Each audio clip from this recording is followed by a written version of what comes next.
This is One-on-One.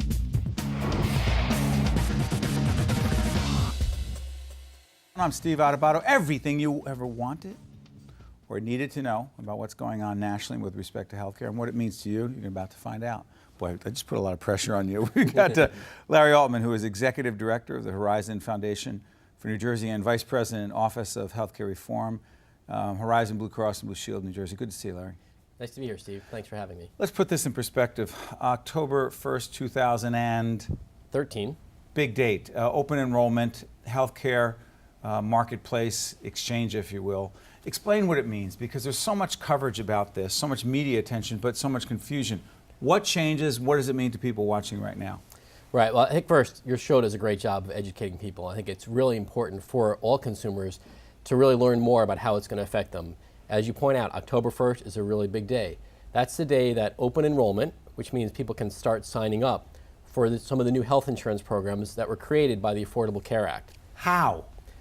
Great question. So, I got questions. I don't have answers, Larry. So, they can sign up, but there's a process. Yes. Go ahead. And for people that live in New Jersey, they'll be dealing with an exchange or a marketplace, it's being called, that's going to be operated by the federal government. Because Governor Christie made a decision that New Jersey, as a state, would not manage the exchange. He said, feds, you guys do it. Exactly. So we'll be working with the federal government, and it will be a combination of things. The main way people could buy is on a website. There'll be a website. I don't know the URL yet. They haven't announced that, but the federal government will be operating a website, and on there will be all the information people will need. It'll be applications for people to fill out. There'll be help available online, and there'll also be a toll-free number, a call center for people could call up for help in signing up for health insurance. Okay, but as we do this program now, and Larry and I have been talking about this, and their company has been out front on this, and there's no reason to say full disclosure, because the reality is we are going to be doing a series of programs over the next year to 18 months in cooperation with a grant from the Healthcare Foundation of New Jersey, trying to educate people about this. So we're going to be into this for a long time. I will tell you, as we do this program in May of 2013, there are a lot of unanswered questions, but there are some websites out there. And the first one we're going to put up, why don't we put up the federal government's website? Why don't we put up that one first? Right now, as we do this program, Larry, you can't get all the information from that. Right. But what can you get? That website will describe these exchanges or marketplaces that are coming. It also will give people questions to think about as they prepare. So to think about what are your health care needs? How much can you afford to pay for health insurance?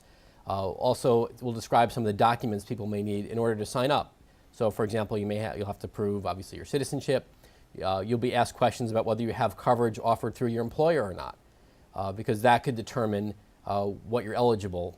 Also, questions about income people will have to provide, again, not yet, but in October, because there will be subsidies available. So these will be federal dollars available to help people afford health insurance. If your income's in a certain range. So just as a ballpark, for a family of four, if your income is between roughly $22,000 a year and $90,000 a year, you could be eligible for a subsidy to help you afford health insurance.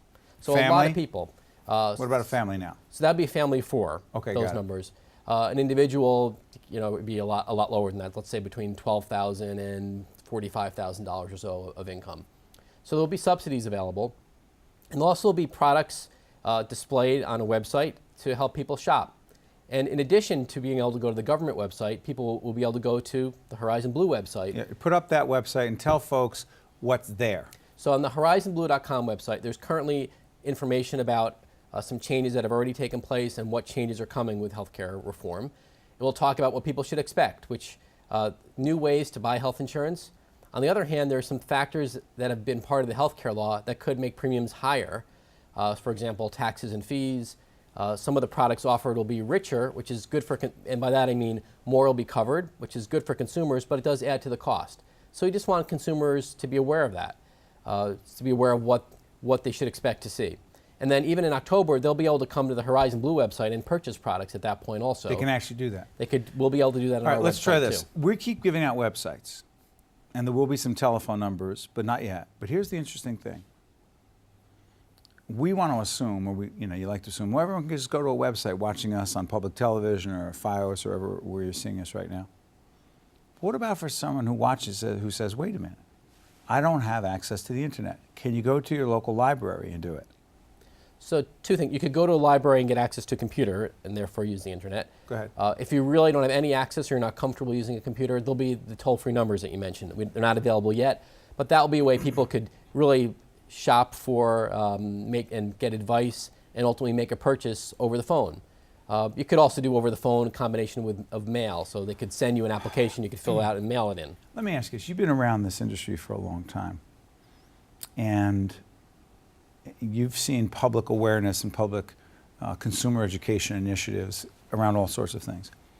Have you ever seen anything, Larry, an initiative where public education and awareness has been this challenging?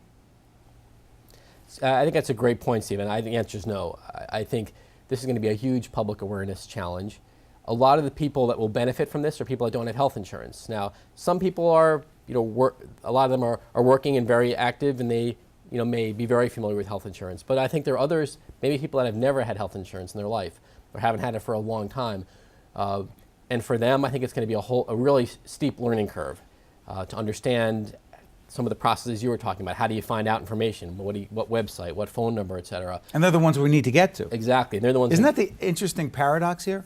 It is. We're trying to reach the people that are the hardest to reach because we need to get them into the system because we know people are healthier when they have health insurance.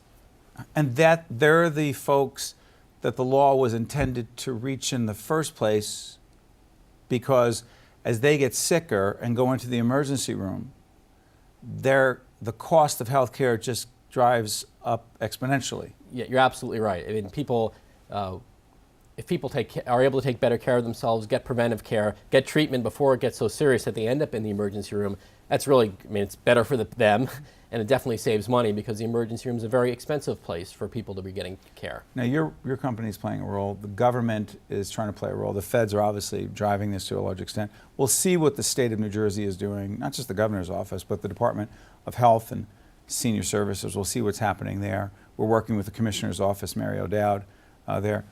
The role of the media, your opinion as to what we need to be doing here. I think shows like this of just getting the word out, getting people to start thinking about it.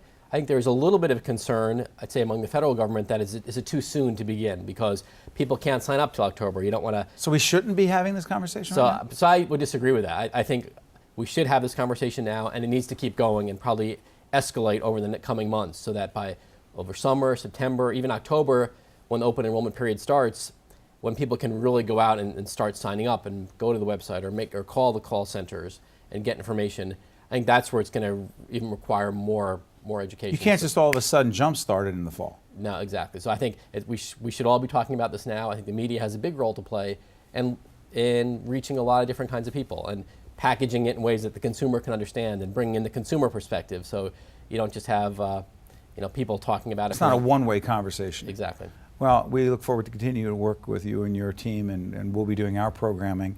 And we appreciate you coming in. Even though some folks think it's premature, we know it's not. Great. Happy to be here, and I'm glad you're doing the program. Larry Altman is Executive Director of the Horizon Foundation of New Jersey, Vice President, Office of Healthcare Reform at Horizon Blue Cross and Blue Shield, New Jersey. Thanks, Larry. Always a pleasure to talk to you. Okay, thank you. This is One-on-One. Steve Adubato. Stay with us. We'll be right back. One-on-One with Steve Adubato has been a production of the Caucus Educational Corporation, celebrating 25 years of broadcast excellence. Funding for this edition of One-on-One with Steve Adubato has been provided by Wells Fargo, Horizon Blue Cross Blue Shield of New Jersey, the New Jersey Education Association, New Jersey Council of County Colleges, New Jersey Manufacturers Insurance Group, PSENG, and by Verizon Communications. Promotional support provided by the Star Ledger and NJ.com, and by the New Jersey Business and Industry Association. Transportation provided by Airbrook Limousine. One-on-One with Steve Adubato has been produced in partnership with St. Joseph's Healthcare System.